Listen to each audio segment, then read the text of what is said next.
تفسیر ضیاء القرآن جلد نمبر 5 28واں پارہ۔ تعارف سورۃ التغابن۔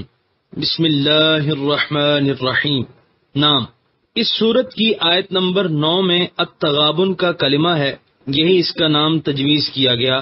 اس میں 2 رکوع، 18 آیتیں، 239 کلمے، 1070 حروف ہیں۔ نزول، اکثر علماء کا قول یہ ہے کہ اس کا نزول مدینہ طیبہ میں ہوا۔ ابن مردوے اور بیہقی نے حضرت ابن عباس سے یہی قول نقل کیا ہے، ابن زبیر سے بھی یہی مروی ہے، اگرچہ بعض مفسرین اسے مکی کہتے ہیں، لیکن پہلا قول راجح ہے۔ مضامین، پہلی 4 آیتوں میں اللہ تعالیٰ کی صفات جلیلہ کو بیان فرمایا گیا ہے۔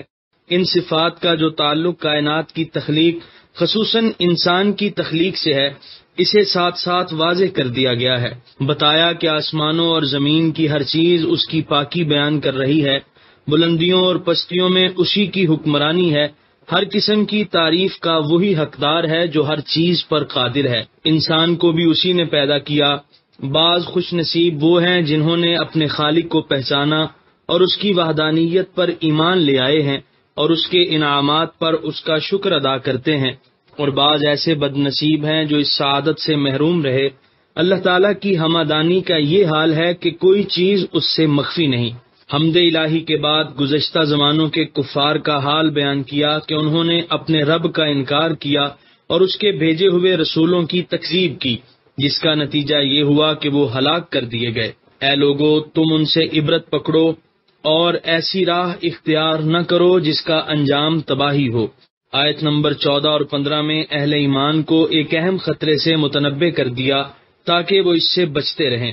بیوی اور اولاد کی محبت انسان کے لیے بہت بڑی آزمائش ہے۔ لوگ اپنی بیویوں کو خوش کرنے اور اپنی اولاد کو خوشحال دیکھنے کے جنون میں کیا کچھ نہیں کر گزرتے۔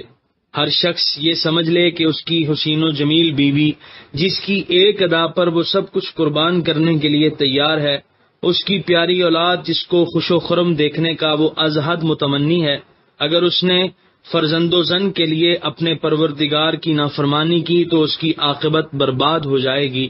یہ بیوی، یہ بچے کسی کام نہ آئیں گے۔ اس وقت اسے پتہ چلے گا کہ یہ اس کے دشمن تھے۔ تم اب چوکنے رہو اور ان کی ناجائز ناز برداری سے اجتناب کرو تاکہ تمہیں قیامت کے روز پچھتانا نہ پڑے۔ آخر میں یہ ہدایت فرما دی کہ جب تک تمہارے امکان میں ہے، تقوی اور پرہیزگاری کو اپنا شعار بنا لو، اللہ کی راہ میں مال خرچ کرنے میں فیاضی سے کام لو، اس کا وہ تمہیں اتنا اجر دے گا جس کا ابھی تم اندازہ بھی نہیں لگا سکتے۔